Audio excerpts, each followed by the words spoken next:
Dis-moi si tu mourrais ce soir, mais que diras-tu à Dieu?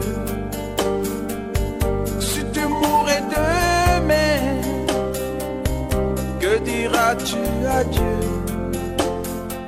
Mais si tu mourrais ce soir, que diras-tu à Dieu?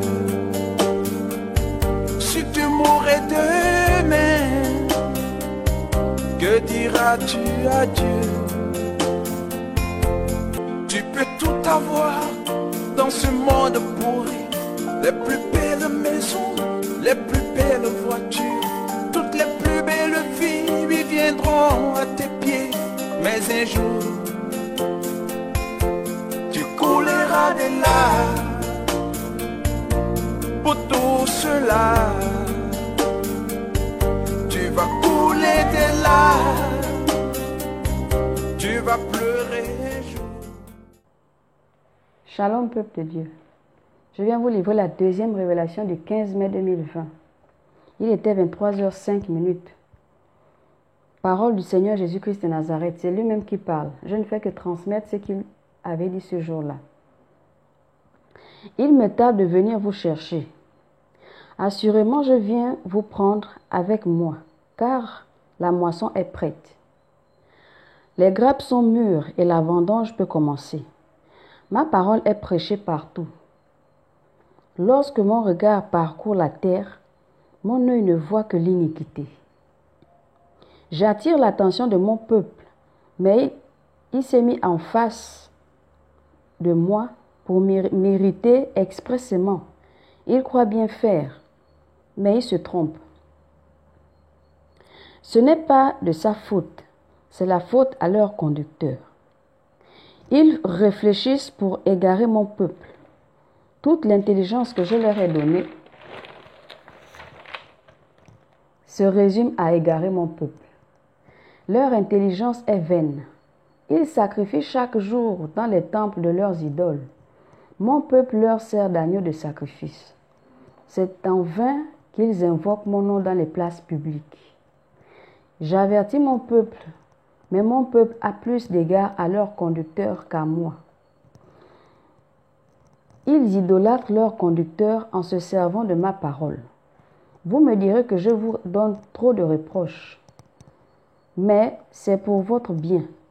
Il est très important que je vous reproche vos actes pour vous faire comprendre ce que vous faites de mal afin de vous aider à mieux vous préparer pour ma venue prochaine. Les vierges folles seront surprises. Elles ne veulent pas écouter les vierges sages, elles en font à leur guise. Chacun répondra de ses actes. Ne leur ressemblez pas. C'est la dernière heure. Ne laissez rien ni personne vous ravir la grâce d'être sauvé. Restez fidèles à moi, demeurez ferme. Je sais que les jours à venir seront de plus en plus difficiles pour vous, mais si vous restez près de moi, vous n'en sentirez pas les effets. C'est bien normal que les jours à venir s'assombrissent sur terre, car Satan sait que c'est l'heure. Il a redoublé de pression autour de vous pour gagner vos âmes et vous empêcher de rentrer au ciel. Il vous a lancé un défi, ne l'oubliez pas. Son défi, c'est d'amener l'humanité entière à rater l'enlèvement.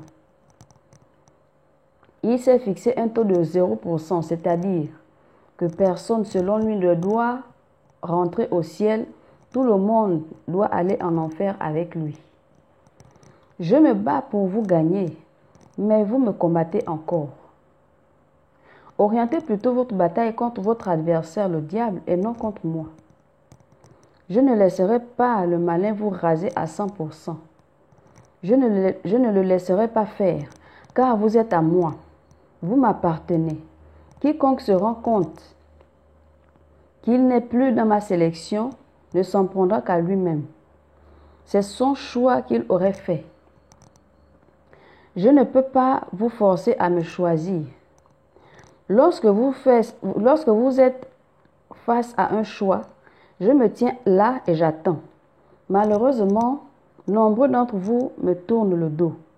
Vous m'attristez chaque jour par vos mauvais choix. Mais je suis en route. Et cette révélation du Seigneur qu'il a donnée, son message personnel, a pris fin à 23h40. Paix et grâce. Dis-moi si tu mourrais ce soir, mais que diras-tu à Dieu? Si tu mourrais demain, que diras-tu à Dieu?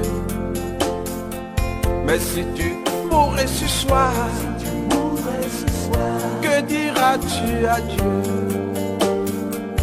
Si tu mourrais demain, que diras-tu à Dieu? Tu peux tout avoir dans ce monde pourri, les plus belles maisons, les plus belles voitures, toutes les plus belles filles lui viendront à tes pieds. Mais un jour, tu couleras des larmes pour tout cela. Tu vas couler des larmes, tu vas pleurer.